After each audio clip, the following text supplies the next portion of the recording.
The Illichrin Empire, known across the galaxy for its relentless expansion, sets its sights on Earth. To them, Earth appears as an unprotected, resource-rich gem floating in a remote corner of the cosmos. With no known alliances and seemingly primitive technology, it looks like the perfect target, an easy conquest to add to their collection of worlds.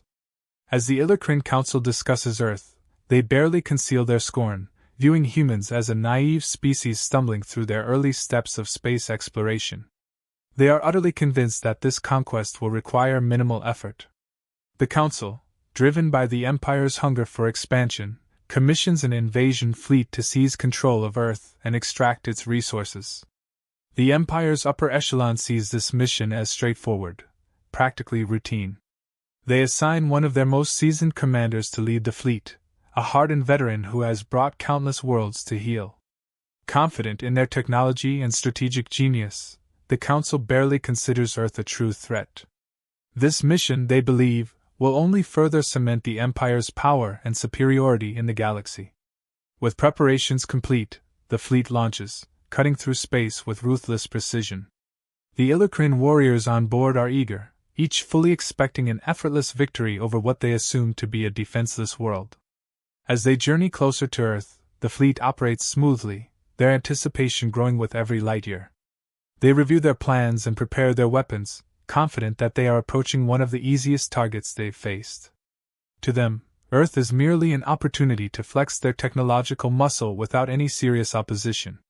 The commander, however, can't shake a peculiar feeling that has settled in as they draw nearer to Earth. It's not quite worry, but rather an unease he can't pinpoint. He dismisses it as pre-battle tension, knowing from experience that even the simplest operations carry an element of unpredictability. However, he can't help but question the calmness with which the Council had handled the intelligence on Earth. They'd been so quick to dismiss it, so sure that this unassuming planet held no threat to their plans. As they approach Earth's orbit, the Illichrin fleet scans the planet and surrounding space, finding little to confirm their concerns. Yet something feels amiss. They pick up faint signal disruptions and unexpected energy readings, details that don't align with the primitive image they had of Earth. Despite this, the commander pushes aside his doubts, chalking it up to minor anomalies and preparing to proceed with the invasion as planned. Moments later, the fleet's sensors detect a new signal, stronger and more deliberate. A message, seemingly welcoming, reaches their command decks. The voice is calm, unmistakably human, expressing a surprising mix of warmth and formality. The message, a simple greeting from Earth, suggests a desire to establish peaceful communication. The commander and his crew are momentarily thrown, puzzled by the lack of panic or submission in the message.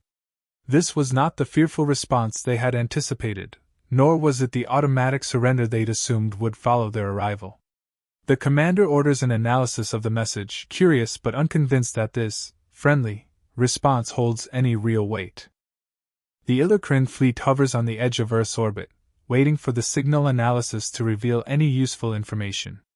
Despite the simple greeting, the message lingers with the fleet, echoing in the minds of the Illichrin soldiers who had expected terror or immediate capitulation. It was odd, this calmness, almost inviting them in. The commander's interest is piqued, and he decides to respond, maintaining his air of authority. He sends a brief, calculated message back, masking his curiosity under a tone of detached superiority, hoping to prime more information from these unusual humans. Almost immediately, a reply returns, and this time, it's a direct communication from an Earth representative, a human ambassador. His voice comes through with a composed warmth that catches the Illichrin off guard. The ambassador speaks casually, almost as if addressing an ally rather than an incoming threat. His tone and choice of words convey neither fear nor ignorance. Instead, the ambassador acknowledges the fleet's presence and invites further dialogue. It's a strategic display of friendliness, which unsettles the Illichrin even further. As the commander tries to extract information subtly, he becomes aware of strange mentions by the ambassador, remarks that suggest technologies and insights far beyond the Council's expectations. The ambassador refers to Earth's vast surveillance capabilities, describing AI systems that, he claims, can monitor the galaxy. He casually mentions Earth's research on energy fields and molecular manipulation, throwing in terms the Illichrin didn't expect from a supposedly primitive world. The commander's confidence begins to waver.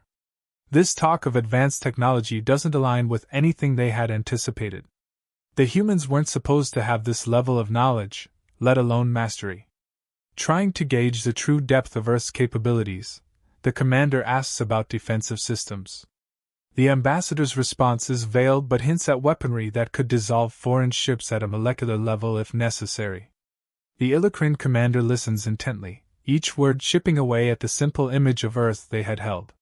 He realizes these aren't threats. The ambassador isn't boasting.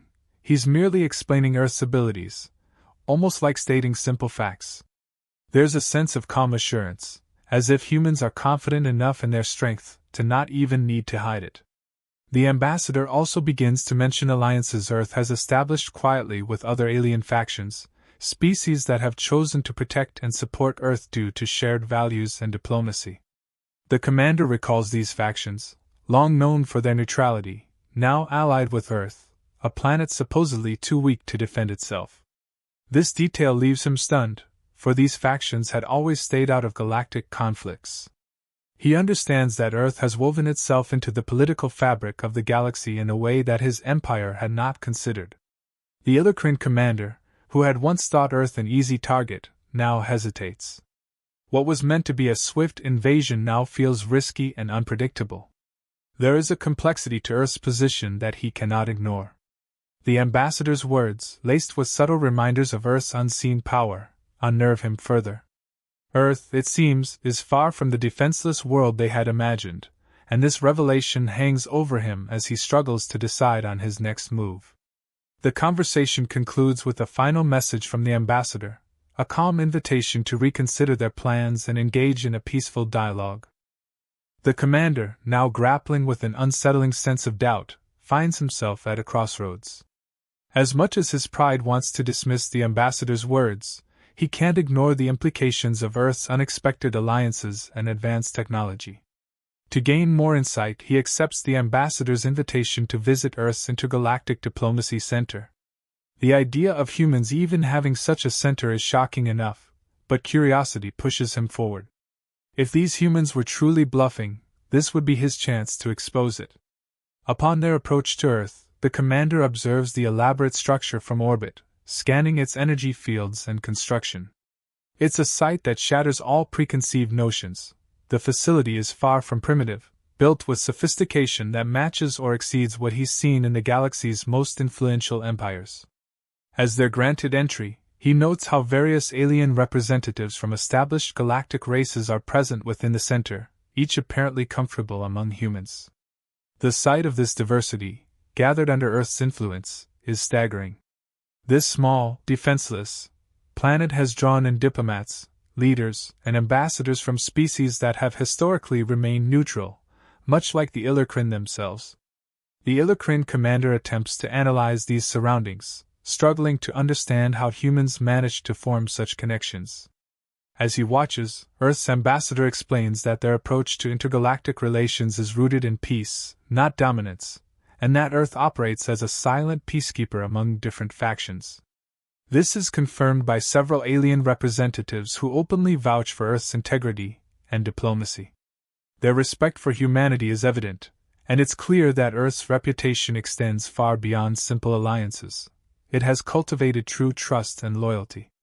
As he listens, the commander begins to realize that Earth's reputation for being defenseless is not a sign of weakness. It's a masterful strategy.